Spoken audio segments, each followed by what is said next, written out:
지금 눌려 있어요? 아, 네. 이브리 작품은 초기에도 그렇고 지금도 그렇고 항상 컨템포합니다. 이번 이불 시작 전시 관람하시기 전에 바바라 크루거의 Your Body is a Battleground와 마리나 아브라모비치의 리듬 제로 그리고 귀스타프 크루베의 세상의 기원을 미리 보시면 도움되시리라 생각해요. 안녕하세요. 처음 가는 미술관에 오신 것을 환영합니다. 서울시립미술관에서 하는 이불 작가의 이불 시작 전시 다녀왔어요. 전시는 무료이고 하루 전까지 홈페이지에서 예약하시면 관람 가능하세요. 서울시립미술관은 서울시청역에서 내려 한 10분 정도 걸어가면 되는 거리에 있어요.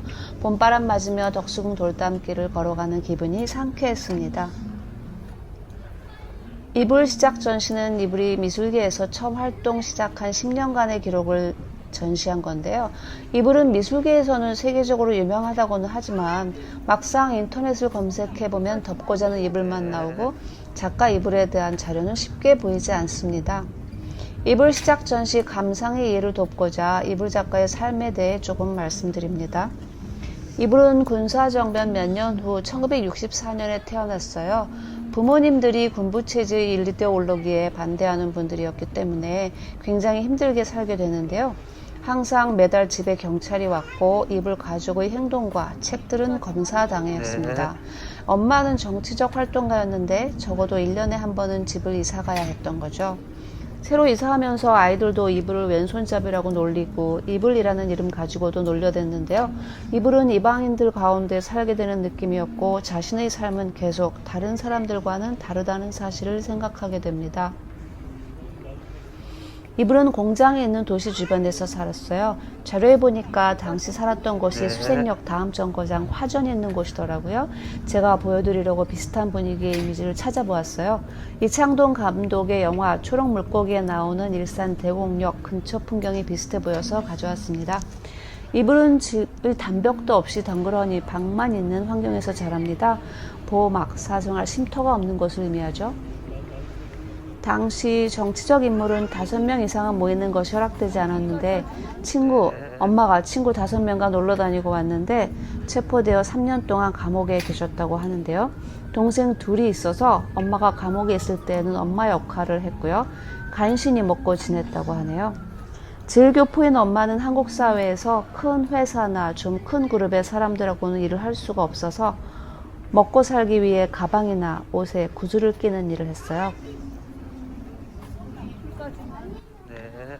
집 밖의 환경은 더럽고 회색이었고 집안, 방에는 엄마가 일할 때 쓰는 구슬이나 스킨 등 바깥 풍경과는 아주 대조적인 반짝반짝하는 것들이 많았던 거죠. 이불 작가가 개념적으로, 물질적으로 다른 것들을 섞어 작업하는 이유 중에 하나인 것 같습니다. 이불 엄마는 한국말을 할 수 있지만 일본말만 읽을 수 있었어요.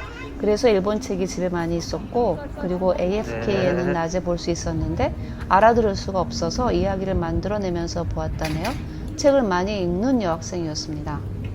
이불은 어렸을 때 책을 많이 읽었는데 어렸을 때 본 책으로 인해서 평범하게 살지 않는 사람들의 예술가가 되는 것 같았고 그래서 미대에 갔는데 막상 들어가고 보니 학교는 예술가를 키우는 것 같지 않아 보였다고요. 그래서 영화 쪽으로 눈을 돌리게 되었는데 조각보다 영화나 극에 더 관심을 가졌습니다. 조각의 한계를 넘고 싶었다고 하는데요. 이불 작가가 홍익대학교 도서관에 있는 많은 책들을 많이 읽었을 것이 분명해 보입니다. 이불의 작품은 초기에도 그렇고 지금도 그렇고 항상 컨템포합니다. 저는 그렇게 될 수 있는 것은 그녀가 미술의 역사를 알고 또 세계 미술 최신 동향을 알고 있었기 때문이라고 생각하는데요. 이번 전시 미술 시작에서 영상으로는 보실 수 있는 1989년 작품 낙태 하나만 보아도 그래요. 바바라 크루거의 Your Body is Battlefield가 1989년작이고요. 마리나 아브라모비치의 리듬 제로는 1974년 작품입니다. 당시에 우리나라에 이런 작품들이 들어오지는 못했을 것 같고 혹시 일본 잡지를 통해서 봤을 가능성이 많아 보이네요. 꼭 이 두 작품이 아니더라도 이런 경향의 작품의 영향을 얻어서 자신만의 낙태라는 작품을 탄생시킨 것으로 보입니다. 낙태라는 주제는 지금도 한국에서 이슈의 한가운데에 있잖아요. 그리고 또 한 작품 1855년 귀스타프 크루베의 그림 세상의 기원도 보여드립니다. 이번 이불 시작 전시 관람하시기 전에 바바라 크루거의 Your Body is a Battleground와 마리나 아브라모비치의 리듬 제로, 그리고 귀스타프 크루베의 세상의 기원을 미리 보시면 도움되시리라 생각해요. 제 지인 중에 한 분이 이불 시작 전시를 관람하고 기가 빨려가지고 4시간 정도 누워 있었다고 하더라고요. 30대 여성분인데요. 그래서 면역주사 같이 보십사 하는 겁니다. 이불 작가는 세계적인 명성을 후에 얻어나갑니다. 이불 작가의 최근 전시 활동 2가지만 말씀드릴게요. 2018년에는 영국의 대표적 갤러리 런던 헤이워드 갤러리에서 개인전을 했어요. 그 전시는 런던에서 바로 베를린으로 건너가 마틴 그로피우스 바우 미술관에서 또 전시가 되었고요. 한려수교 30주년 기념으로 문화체육관광부의 후원 이불 작가 전시를 광주 비엔날레 재단하고 상트페테르부르크 마네지 중앙전시관하고 공동 주최했는데요. 작년 말부터 올해 1월까지 러시아에서 전시되었었어요. 그 밖에도 아주 다양한 활동을 하고 있는 세계적인 작가입니다.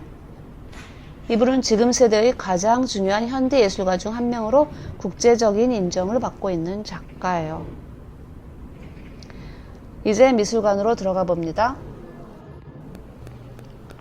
로비 왼쪽에 세마 카페가 있어서 들어가 보았어요. 지난번 올 때까지만 해도 키오스크가 없었는데 오늘은 보이네요. 커피가 3,500원이에요. 그제 인사동에서 7,000원 내고 차 마셨는데 반 가격이고요. 지하 1층에 있는 라카에 짐을 보관하고 다시 올라와서 카페에 있는 분께 촬영을 부탁드려 보았어요. 친절하게 선뜻 해주시겠다고 하셨어요. 전시 관람하기 전에 이불 작가에 대해 생각나는 대로 이야기해 봅니다. 지금 눌려 있어요? 네, 제가 지금 이불 작가 전시에 왔어요. 서울시립미술관에서 하고 있는데, 이불 작가는 우리나라에서 이제 가장 핫한 작가, 세계적으로 가장 핫한 작가에 속하거든요. 그래서 여기에 안 올 수가 없었습니다. 그리고 제 책의 마지막 처음 가는 미술관, 유혹하는 한국 미술가들의 24명의 작가 중에서 마지막을 장식하는 작가이기도 하거든요. 근데 그 작가가 처음에 미술계에 들어와서 한 10년간 했던 작업을 총망라하는 그런 어떤 기록적인 의미도 있는 전시라고 해서 흥미가 있어서 이렇게 혼자라도 왔습니다. 지금 찍어주고 계시는 분은 정말 그야말로 처음 뵌 카페에 앉아 계시는 분께 제가 여쭤봤는데 너무 감사합니다.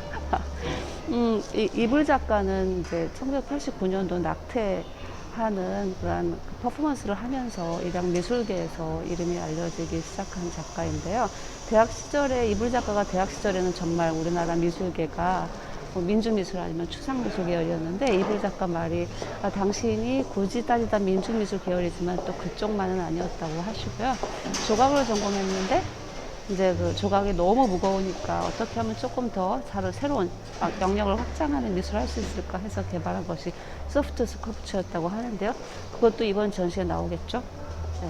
이불 작가에 관련된 자료들은 제가 참 많이 보느라고 애를 썼는데 제가 본 자료 중에서 가장 좋았던 건 런던 헤이워드 갤러리 도록이었던 것 같아요. 그래서 그 도록을 보고 제가 이해한 것들이 얼마나 이 전시를 통해서 확인할 수 있을까 하는 기대감도 있어서 왔습니다. 이불 작가에 대해서 모르시는 분은 되게 따뜻하게 덮는 이불 생각하셔도 되고요.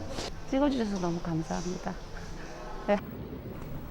전시는 1층 로비하고 1, 2, 3전시실에서 하는데요. 들어서 보니까 로비 가운데 이불에 거대한 풍선 작품이 보이고요. 관객들이 그것을 발로 바람을 불어 넣어가지고 풍선을 크게 만드는 관객 참여형 작품이에요. 1996년에 처음 소개된 풍선 머니먼트 히드라를 2021년 버전으로 재제작한 작품인데요. 아이들뿐만 아니라 어른들도 한 번씩은 해보시더라고요. 원래는 납작했던 것이 이렇게 부풀어 오른 모습입니다. 1996년 작품에서는 확실한 이불 작가의 몸에 전신이 보이는데요. 2021년 버전에서는 좀 이미지들이 섞여 있어 단번에 무엇인지 알아채기는 어려운 구조입니다. 들어가 보겠습니다. 이렇게 이야기하고 들어가. 전시실은 디귿자 구조입니다. 1전시실에만 사진과 동영상 촬영이 가능하고요.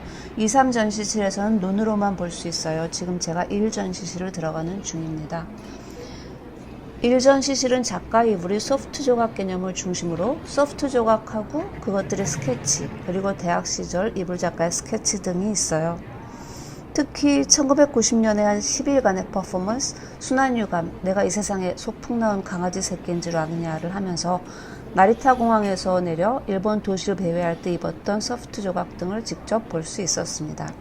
이 제목은 최승자 시인의 시 다시 태어나기 위하여에서 가져왔는데요. 시가 에세이처럼 좀 긴데 이 제목 앞문장이 좀 재밌어요. 읽어보면 내 인생의 꽁무니를 붙잡고 뒤에서 신나게 흔들어대는 모든 아버지들아, 내가 이 세상에 소풍 나온 강아지 새끼인 줄 아느냐? 예요. 제2전시실에서는 1988년에서 99년까지 12개 퍼포먼스를 기록 영상으로 보여주는 공간인데요.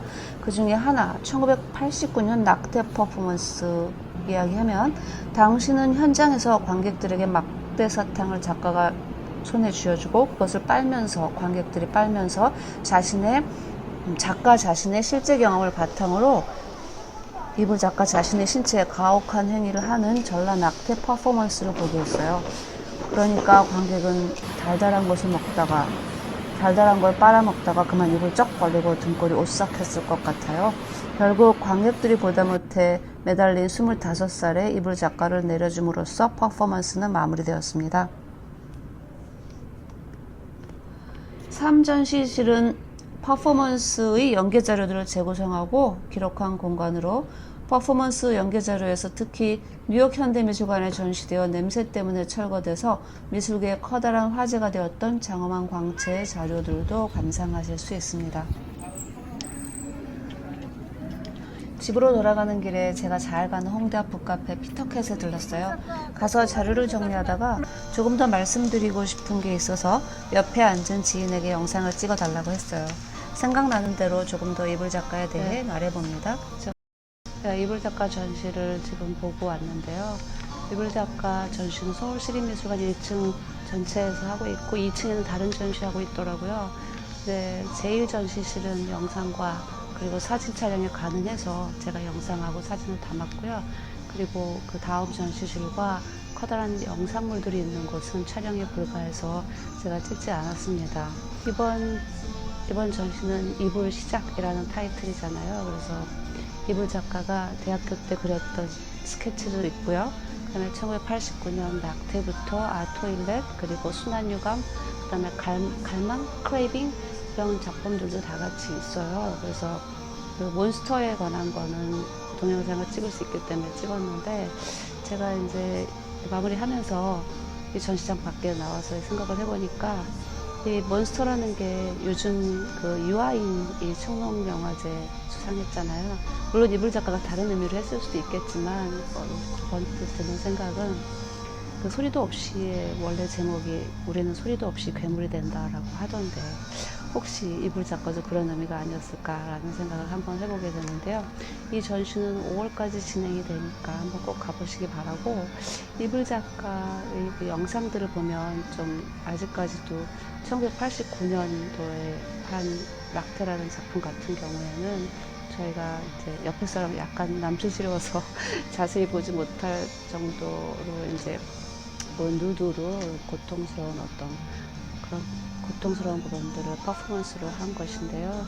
사실 그 낙태라는 거는 그 당시 1980년대에는 굉장히 많이 일어난 일이었음에도 불구하고 공공연하게 입 밖으로 내는 사람은 없었는데 이불이 경험을 바탕으로 그것을 이제 입 밖에 내는 그런 작업을 하는 것으로서 강력한 페미니즘 작가라는 말도 있지만 작가는 페미니즘 작가가 아니라고 하더라고요. 그래서 지금 이제 횡설수설 했는데요. 네, 그래서 한번 전시 가보시면 좋겠고, 그 1980년대 작품일 때도 굉장히 아방가르드하게 느껴지는 거는 이불 작가의 앞서간 생각들이 거기에 투영됐기 때문이 아닌가 싶어요. 지금은 이제 약간 건축적인 작업을 하는데 서울시립미관 하루 전에 예매하면 보실 수가 있고요. 그때 예매하지 않고 가도 관람할 수 있더라고요. 저도 오늘 예매하지 않고 가서 기다리지 않고 곧바로 관람하고 왔습니다. 그리고 이제 봄이 됐으니까 이렇게 덕숭 돌담길도 걸으면서 그 시청역에서 내려서 덕숭의 그 미술이 문화를 만났을 때 전시 관람을 하시고, 그리고 또 이불 작가 작품을 관람하시면 어떨까 싶어서 만들어 보았습니다. 끝.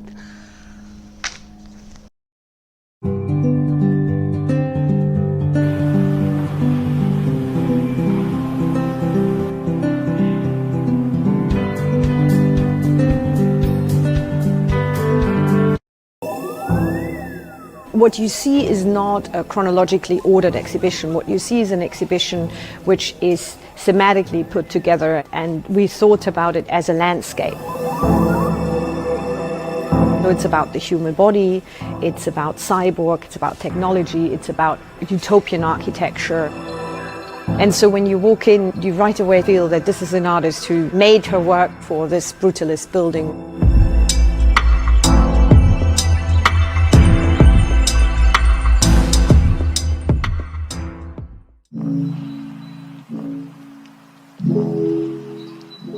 Lee Bol is an artist who is based in Seoul, in South Korea. She's the generation of Korean artists who are really very much influenced by the political situation related to the turn from the dictatorship into democracy. Her work is in a very subtle way involved with her own history and the history of her own country. The first room in the Hayward Gallery, you see her very early monster pieces. These works really remind you of something which is not at the exterior of the body, but the interior of the body. So it really feels like she's turning things inside out. When you look up here to these sculptures, these were actually costumes Lee Bol was wearing during these performances, walking through the street. And this is combined with her cyborg works, which were just happening slightly later. She says they're kind of two sides of one coin. So it's the inside and the outside, but both works talk about how we deal and engage with our body and also the idea of our bodies. Upstairs, we immerse into her larger scale installations. It's a very site-specific exhibition. She cares about the visitor's body, so a lot of the exhibition is nearly choreographed. It is about how your body feels within a work. And then we have another work called Scale of Tongue, which is beautiful in its detail. And it's nearly like a three-dimensional painting, so where you very much see that she is interested in the surface and what she calls the skin of landscape.